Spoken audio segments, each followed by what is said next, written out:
Hi everybody, my name is Casey, and for those who don't know, my channel is about learning Mandarin Chinese. So without further ado, let's get into today's video, which is about the 3 essential things that you need to learn Chinese characters. Alright, 3 essential things you need to learn Chinese characters. Number 1, good materials. Good materials. You need a good book or a good material to work from to actually go through and learn a number of characters. I would choose a book that contains a lot of characters, not 200 or 300, because you want to be able to reach a good base level of reading once you finish this resource. So on the screen I have a couple here. Some people like to use Hanzi, remembering the Hanzi.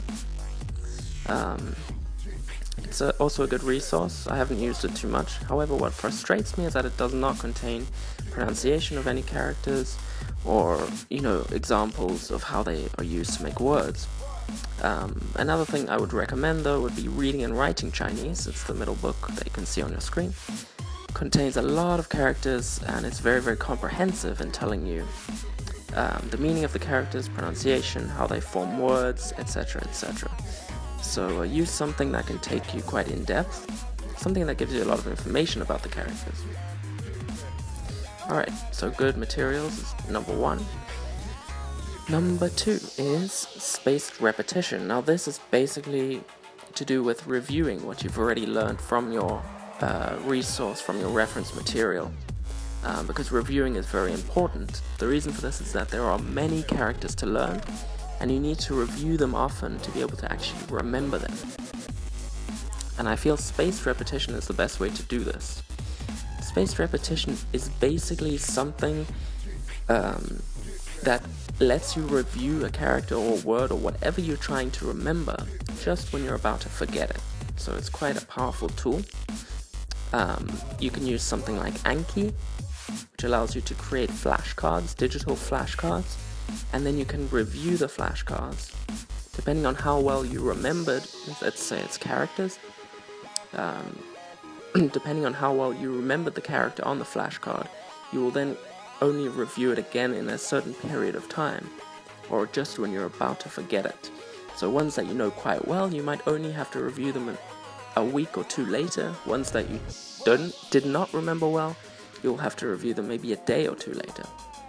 It's a very good resource. And you can see I have a graph on the screen about the forgetting curve with spaced repetition. So you see, just as you're about to forget the word or the character, whatever you're trying to remember, you will then review it again, and then after that you'll only review it in a longer period of time, and the period between reviews gets longer and longer because you are remembering this better and better. So it's a very powerful tool when learning characters. It allows you to remember large amounts of characters, and the review time is not long because you're only reviewing the characters that you're about to forget. The ones that you know well, you don't need to review those ones. Alright, so number 3. Number 3 is reading practice. This is very, very important. You need to get your brain used to actually recognizing characters and reading them. Because when you see a character, there's a few things you need to think about. You need to think about the pronunciation, the tone, whether it's a single word or whether this character is being combined with a character next to it to form a word, etc., etc. So reading practice is very important. What I would recommend for this would be graded readers. Right now there are quite a few different graded readers on the market, which is a great thing. Something that I've used a lot is Chinese Breeze.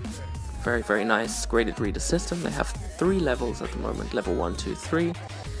Level 1 I think contains around 300 characters, going up to level 3, which contains 750 characters. So it allows you to actually read these stories when you don't know that many characters, and this is great, and it sort of gets you used to seeing the characters, how they're used in context.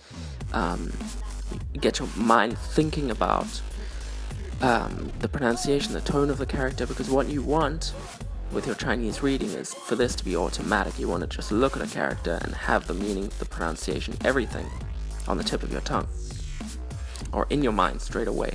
So reading practice graded readers really helps to kind of lessen this response time or something.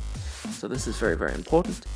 You do not need to wait until you know thousands of characters to start reading Chinese, okay? Graded readers are the way to go. So, that's it, 3 essential things for learning Chinese characters. Good materials, pick something that goes in depth, something that gives you a lot of information about the characters, lets you learn a lot of characters. Number 2, spaced repetition. Use this to review what you have learned, review the characters you've learned.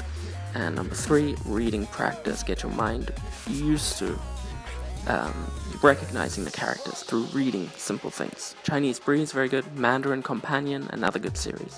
Alright, thank you everybody, and have a good day.